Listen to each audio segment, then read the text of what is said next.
Hello, everybody. Okay, so here's the thing about this is that, I was watching this episode. It was like Winter Solstice 2. Or part 1, and then the next one was going to be part 2. So I'm like, oh, okay, well, got a little extra time. Okay, I'll just watch them back to back and treat it like one episode. But then I watched the two of them, and I don't know why they're called part 1 and part 2, because there's not any more of a connection in these episodes as there is in other episodes. Like, the only real connection is that, he has to go see Master Ruku or Avatar Ruku in the next episode, and the next episode he does that. Everything else is like every other episode, so apologies, this is actually 2 episodes put together, the Winter Solstice, hopefully I'm saying that right, part 1 and part 2, so, I know that puts none of you off, but nevertheless, that's what this is here. Okay, so I'll just refer to them as part 1, part 2 here. Part 1, you got Aang. He travels to this nation or this land that's been burned down by the Fire Nation, or at least a good chunk of it has. And there's this black and white monster. Looks a lot like the Cloverfield monster. Is the first thing that came to my mind when I saw it. That's this destroying this town here, this little neighborhood, and taking people, I guess, into the spirit world. I think that's where, yeah, I think that's where it takes it. It was a touch confusing. But we'll take a person at a time away each night and take them into the spirit world. And the Avatar comes, Aang comes, and they're like, oh, thank God, you will save us, Aang, right? And he sort of shrugs and goes, okay, not knowing at all what he's going to do or what this thing is or any of that stuff. So, alright, just a quick rundown of that episode, I guess real fast, I'll just do them in order. The two things I really like about this one is, again, we're seeing more of the responsibility of what Aang is going to have to go through, and is going through now. Again, we saw sort of in the past episode sort of the weight of him realizing who he is and what he has to do to account for who he is. And now we have him going into a situation where he literally has no idea what he's supposed to do. And what I like about this character and this setup in this show, which I think you could even argue this, not just for a kid show, but a lot of shows and movies do this, it drives me nuts, is that they're afraid to go into a predicament. They don't think they're strong enough. They don't think they're good enough. That's very understandable. What always happens? They run away. They say, no, I'm not good enough. The best friend comes, says, come on, get in there. You can do it. And, of course, just when things are looking really bad, they come in and try to fight them off. And, of course, they save the day. Not here. This is a character who doesn't think he's good enough or doesn't know if he's good enough. And they say, we need you to help us. And he begrudgingly says, okay. In fact, if anything, he knows that if he shows that he doesn't know what he's talking about, that'll be sort of a greater danger. And again, that really creates a nice character. It's not a cowardly character. And now, if they went the other route, that would have been, pretty human, but it's something we've seen a million times, and I like that it shows real strength in Aang. I like the fact that even though he has no idea how to fix it, he's gonna try and fix it, regardless. And that's a great trait. Again, that makes a great hero. The other thing I really like about this one is we get a little bit more of the uncle that Mako plays. And, well, first of all, this character goes around half this episode with practically no clothes, and I don't think that was necessary. He's in this hot tub that he makes for himself, and it's like these earthbenders come and take him prisoner, and it's like, they don't give him his clothes? What? Come on. He's gotta go through this whole thing, like, you gotta look at his boobs the whole time. I'm like, dude. So, that was a little odd. I don't know why. I think even at the end, the prince character is like, put a shirt on! But regardless, what I like about that is, again, I like the prince. I think the prince is my favorite character. I think he's the most interesting and the most complex.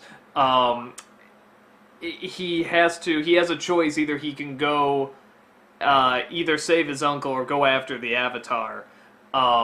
It isn't even the Avatar, it's the friends on the Flying Bison. But and I like that. I like they're actually looking for Aang. They're not just like, oh, we'll just wait here and see what happens. It's like, no, they're gonna go and try and find him. Again, they're very active, which I like. Or it's Katara, I think. I don't know. I forget. 2 episodes in a row.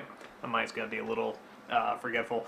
So I like the fact that he goes after his uncle. Again, it shows good priority in your villain, and there's a lot of things you can like about this villain. And again, for a kid show to create a very honorable villain, I think that's wonderful.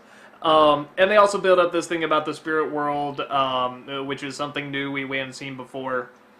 They build up a comet, and it's so about as big a to be continued as anything else, but they know they have to go to the Fire Nation to go to this temple where Avatar Roku will appear. End of part 1. Part 2, they go to the temple. After going through some cool action sequences, they throw a bunch of fireballs in the air, and the bison has to fly past them and everything. I will ask this: something I do get confused about? What are the limitations and the extents of these powers? Because I'm looking at this, like, I remember in the second episode, like, you got the prince and the uncle there, and they, the bison's getting away, stop him, and they both use their firepower to shoot up this giant fireball, like, miles and miles into the air, yet here, bison's about the same height, and they're using catapults. Now, why can't they just, they have a whole army now, not just 2 of them, why couldn't they... Stuff like that is a little weird, but again, that's really nitpicky. I know it's fantasy, I know it's like, it's like why, in Lord of the Rings, why they use the eagles for everything, why doesn't Gandalf always use that lightning power he had before to scare off the ring rays, blah blah blah. You know what, it's a nitpick. I'm just wondering if it's explained later. Maybe it's not. Well, it kind of is in this episode, because we find out what the comet is. The comet is something that came 100 years ago, and the Fire Nation... Again, I don't quite understand this, but the Fire Nation somehow harnessed its power from the passing of that comet, and they became stronger. So, again, 100 years later, this comet is going to come, and if the Lord of the Fire Nation, the Prince's father, can actually harness the power again, it's going to be bad news. Nothing can stop, and the war will be over. Fire Nation will rule the earth. What are the Fire Nation's political beliefs? Maybe they could run a good government. We always assume they're just bad because they want to hostilely take everybody over. Okay, that sucks, but maybe they have good healthcare. We don't know. I'm being a dick. So, okay, so you got this episode where Aang goes to this temple where one of the past avatars is going to show up and tell him about this comet. That's what we find out at the end, and we sort of find this additional quest on top of going to the North Pole. And get to the temple, and there's these Fire Nation warriors now who were supposed to be, like, sages looking after it, but I guess they got tired of waiting? Is that what that was? Again, it was a touch confusing, that years and years went by, the Avatar never came, and now they see the Avatar, and I guess they're just so pissed. It's like, no, we're Fire Nation now. I don't know, if I saw the Avatar after 100 years, or after so long waiting, I'd sort of say, fuck the Fire Nation, and go, okay, Avatar, I know the mumbo-jumbo it says, you're gonna save us and everything, I'm on your side. So one of them helps him out, and gets him inside the door. There's a really great scene, again, smart writing in this, where they're trying to open the door, but they need firebenders to open it. And Sokka gets this idea to put these little explosives in that he can put together. Tries them, it doesn't work. And they say, well, wait, it looks like it did work. So they hide, wait for the other 5 to come in. They say, he's inside, open it up! And then when they open it, they jump him from behind. Now, the only reason I bring that up is because what I thought they were going to do, I thought this would have been funnier, but not nearly as clever, is that they try opening it up, it doesn't, and Aang tries to open it, he's like, it's not working, and I thought what they were going to do is Sokka was just going to say, I don't get it, it should work. I thought he was going to lean against the door. It turns out you just had to push instead of pull. I thought that might have been a little funny. But not nearly as clever. I thought when Katara was actually putting together, wait, it looks like it worked, that's much smarter. And I'm pissed I didn't think of that. That my idea was actually much stupider, but it would have been funnier. So, but regardless. So Aang goes in, the prince comes in, and then on top of that, that jerky general comes in. They're all gonna try and take the Avatar. I love scenes like that where just all the characters meet up in one place, and it's just gonna amount to a big explosion. That's pretty much what happens in this one. And what I realized too is, what I like about this show is what I remember I liked about Lost as well, is that because they're creating this world where they can make stuff up, they can make up powers, they can make up locations, they can make up creatures, they can just make it all up, you don't exactly know what everything is capable of. So, for example, at the end, Roku is talking to Aang, and Aang knows he has to get out of there, and he has no plan. There's no, there's tons of guards out there, he can't stop them.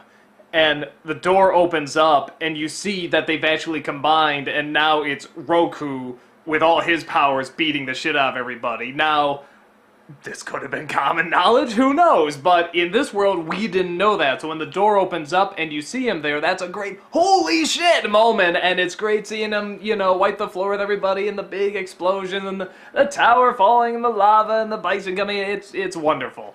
So I realize that's one of the big advantages about how much control you have over a world, is how much you also reveal. And Lost knew just how much to reveal until the end, but that's something else. And I feel this show does too. It really knows just how much to reveal about a world, and just how much to show, and how much to keep quiet, and how much to sort of save and let it come later. And I'm trying to think. I think the only other thing I can really think about these two episodes, this one in particular, the part 2 was especially good. The ending of part 1 I thought was a little, it's good, but I was like, oh, it's just a sad little forest creature. God, look, acorns! And that he lets all the people go. Where even kind of were they? They were in the spirit world. They never talk about what it's like to be in the spirit world, or it was a panda too. How was a panda? Maybe it'll be explained. I shouldn't jump to conclusions, because the show does, pick up on a lot of this stuff, but I thought maybe the ending could have been a little stronger, but, 24 minutes, if even that, you got squeeze in a lot, so I totally get it. But the ending of this one, of part 2, I really like. You felt like a lot happened in that one episode. A lot was accomplished. You have sort of this new information that's very threatening, and it's almost like a new quest. But you still have the old quest going on as well. And what I like is that with this intake of all this information, now there's this even greater responsibility and this inability to get the sources you need. You can't... He knows he's not going to have time to do whatever, learn the firebending and the waterbending. He's not going to have time at the end of the summer. He has to stop this. What I really like is that as they're flying off into the moon set, whatever it is, that they're flying off into the moon, all that information is laid on you. He hasn't told Sokka or Katara, and they're flying off and totally silent. They just go, they sort of put their hands on Aang, it's a faraway shot, they're sort of going into the moon, and there's just no dialogue. That's great. That's something, again, you don't even see in adult shows that much. They have to sort of sum up either what they've realized or what the next episode is going to be. And they don't do that here. And there's not even really a cliffhanger. It's just letting the information kind of sit with you. And from a distance as well. It would have been so easy just to go for a close-up on Aang, or seeing the brother and sister looking concerned at it. It's all from far away. I thought that was really cool. I actually even rewound it just to say, did they say anything? Did they reveal anything else at the end, or restate what their new mission is? And they didn't. I thought it was a very mature choice. I thought that was a very cool thing to do. And yeah, I just really ate that up. So, again, 2 great episodes. Don't know why it was part 1 and part 2, but there you go. And just adding more and more stuff and keeping the right amount of stuff hidden until it's revealed. Hopefully it'll be a better reveal than Lost. But again, just having a great time with it, and can't wait to see the next one.